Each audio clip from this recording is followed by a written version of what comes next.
Muchísimas gracias y muy buenos días a todos los presentes. El día de hoy mi charla se titula Cirugía láser versus oclusión de cordón en el manejo de la restricción selectiva del crecimiento fetal. Para esto he dividido mi presentación en definición, clasificación, importancia del primer trimestre y diagnóstico diferencial, así como el manejo quirúrgico prenatal y finalmente las conclusiones. En cuanto a la definición, primero es importante determinar la corionicidad, ya que como sabemos las gestaciones gemelares monocoriales tienen peor pronóstico que las dicoriales, debido a que comparten la misma placenta y por lo tanto la muerte de un bebé afecta a la supervivencia del otro o incluso su integridad neurológica. La base fisiopatológica de la restricción selectiva del crecimiento gira en torno a la asimétrica distribución del territorio placentario, como ustedes pueden ver en esta imagen. Por lo que la definición operacional de la restricción selectiva del crecimiento fundamentalmente gira en torno a un bebé pequeño.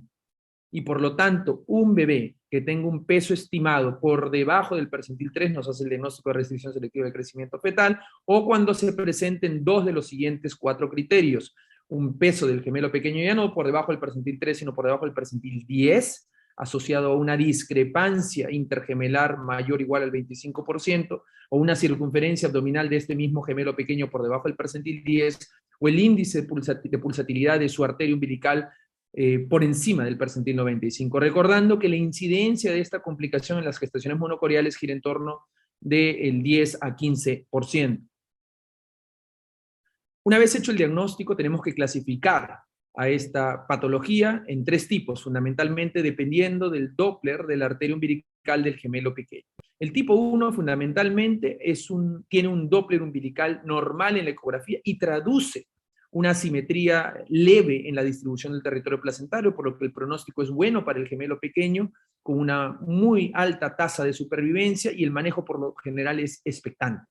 En cambio, en la restricción selectiva del tipo 2, vamos a tener una gran asimetría en la distribución del territorio placentario y por lo tanto el Doppler del umbilical va a presentar un flujo diastólico ausente o reverso. El pronóstico es malo para el gemelo pequeño, ya que hay un 90% de deterioración probable de este bebé.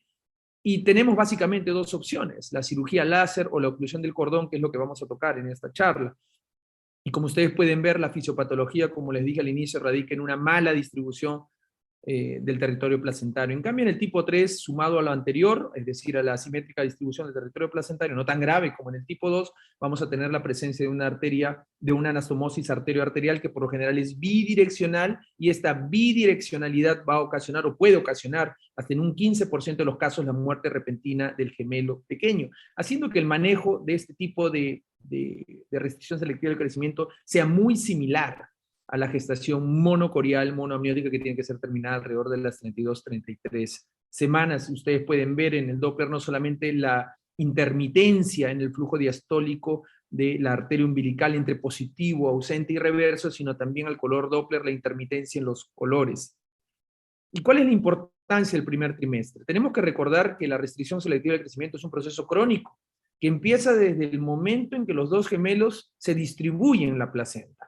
Y esta mala distribución del territorio placentario va a ocasionar que uno crezca bien y el otro no. Por lo tanto, si tenemos una discordancia mayor o igual al 10% en la longitud corononalga de cada uno de los bebés a las 12 semanas, tenemos que buscar a las 16 semanas, que viene a ser el siguiente control, el siguiente control ecográfico en una gestación monocorial, la posibilidad de una restricción selectiva del crecimiento. ¿Y cuál es el diagnóstico diferencial? Fundamentalmente, las patologías más comunes de las gestaciones monocoriales vienen a ser la restricción selectiva del crecimiento y el síndrome de transfusión feto-fetal.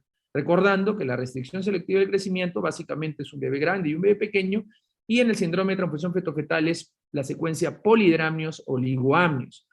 La diferencia está en que la restricción selectiva de crecimiento, como dije anteriormente, es un problema de distribución placentaria y por eso un bebé crece bien y el otro no. En cambio, en el síndrome de transfusión feto-fetal tenemos un problema de flujos, es decir, hay un desbalance en las anastomosis arteriovenosas que son unidireccionales entre ambos bebés y que siempre están por lo general presentes, y esto ocasiona que un bebé se desangre, entre comillas, en el otro bebé a través de estas anastomosis, haciendo que el otro tenga bastante sangre y por lo tanto orine mucho, y el otro bebé tenga poco sangre y por lo tanto no orine lo suficiente. ¿Y por qué digo que es diferencial? Digo que es diferencial porque normalmente cuando diagnosticamos el síndrome de transfusión fetal por el gran polidramio, por la barriga distendida de la madre y la dificultad al respirar, nos olvidamos muchas veces de buscar el diagnóstico de la restricción selectiva del crecimiento, que también está allí presente. ¿Y cuál es la importancia de hacer el diagnóstico? Porque como ustedes pueden ver en este paper publicado por la doctora Francisca Molina, cuando la cirugía láser se hace solo cuando hay síndrome de transfusión fetal, la supervivencia de ambos bebés alcanza hasta un 71%. En cambio, cuando hay síndrome de transfusión fetal y detrás también hay una restricción selectiva de crecimiento, la supervivencia de ambos bebés baja hasta la mitad prácticamente. Y esto debido a que el gemelo pequeño tiene este problema de crecimiento adicional al desbalance de flujos. En otro paper publicado por el profesor Nicolaides en el Fetal Diagnosis and Therapy, vemos que la restricción selectiva de crecimiento tipo 2, hasta en un 65 a 75% de los casos, se complica con un síndrome de transfusión fetal. Por lo tanto, es importante siempre, ante el diagnóstico de un síndrome de transfusión fetal, buscar detrás la presencia de una restricción selectiva de crecimiento tipo 2, ya que la consejería que le vamos a hacer a los padres varía a si solamente hubiera síndrome de transfusión fetal aisladamente. ¿Y cuál es entonces el manejo quirúrgico prenatal? Lo primero es hacer el diagnóstico. Y como ustedes pueden ver aquí en estas imágenes, tenemos tanto la discrepancia intergemelar expresada a través de las curvas de crecimiento, tenemos el percentil de crecimiento del gemelo pequeño por debajo de 1, también de su circunferencia abdominal por debajo de 1, y el Doppler anormal de su arteria umbilical. Por lo tanto, tenemos o cirugía fetoscópica láser u oclusión de cordón umbilical. La cirugía fetoscópica láser fundamentalmente busca dicorionizar a la placenta, es decir, dividir a la placenta. Y para eso lo que vamos a hacer a través de una fibra láser es identificar a las anastomosis arteriovenosas y a las arterioarteriales y proceder a quemarlas. A diferencia del síndrome de transfusión fetal, donde hacemos o aplicamos una técnica Solomon para evitar la presencia secundaria de la secuencia anemia policitemia gemelar, en la restricción selectiva de crecimiento vamos a hacer una ablación selectiva de estos vasos para tratar de cuidar al máximo la circulación que le pueda llegar al gemelo pequeño y darle una mejor chance de sobrevida al hacer esta cirugía láser, que es fundamentalmente la razón de ser de la misma. Y por esa razón, ustedes pueden ver que siempre el paso más importante en el manejo quirúrgico de la restricción selectiva del crecimiento por cirugía láser es la identificación no solamente de la membrana intergemelar y del ecuador placentario, sino también de las anastomosis vasculares en la placenta. En el caso de la oclusión del cordón, fundamentalmente consiste en ingresar un fórceps bipolar que en 2 a 3 sitios distintos del cordón umbilical va a proceder a coagular y luego con una fibra láser procede a cercenarlo, recordando que esta también, la oclusión del cordón tiene otras indicaciones, como una anomalía severa discordante en uno de los gemelos, la secuencia TRAP, etc.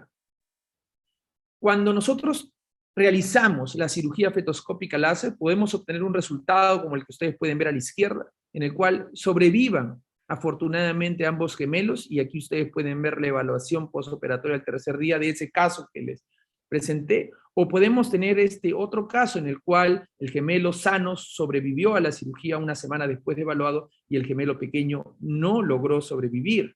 Y para esto siempre recordando que cuando ocurre ante cualquier muerte postquirúrgica tenemos que siempre evaluar el estado neurológico del gemelo superviviente.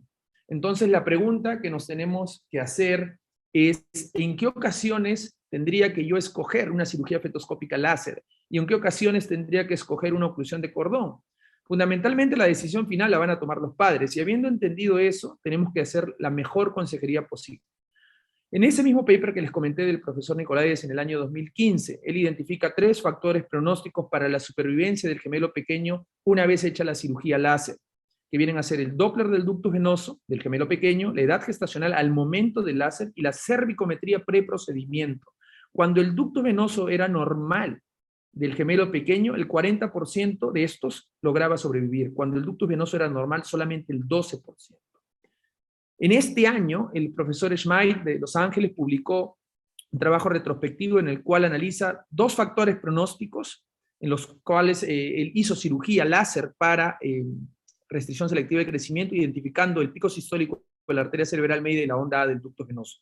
Cuando estos dos se encontraban normales en el gemelo pequeño, la supervivencia de este tras la cirugía alcanzaba un 50%. Cuando se encontraba uno de ellos anormales, la supervivencia era del 0%. Entonces, ¿qué podemos deducir de esta diapositiva? Lo que nosotros podemos deducir es que el manejo de la restricción selectiva de crecimiento tipo 2 es complicado, es complejo, porque el pronóstico del bebé es en realidad, del gemelo pequeño, es sombrío.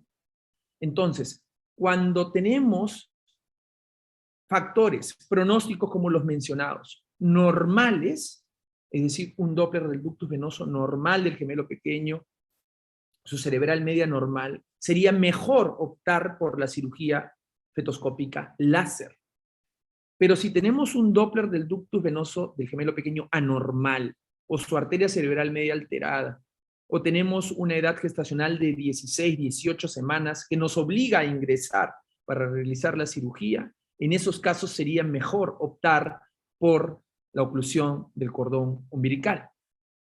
Por lo tanto, podemos concluir que lo más importante para el manejo de la restricción selectiva del crecimiento, primero, es determinar la corionicidad en el primer trimestre. Segundo, en ese mismo primer trimestre, determinar si hubiera o no una discordancia entre las longitudes corononalgas. Tercero, hacer el diagnóstico, es decir, establecer la discrepancia de pesos o si uno de ellos se encuentra por debajo del percentil 10 o por debajo del percentil 3. Y una vez hecho el diagnóstico, clasificarlo, y para esto evaluar el Doppler de la arteria umbilical. Si este está normal, el manejo es expectante. Pero si este está anormal, y que muy probablemente sea una restricción selectiva de crecimiento tipo 2, tenemos que analizar los siguientes factores.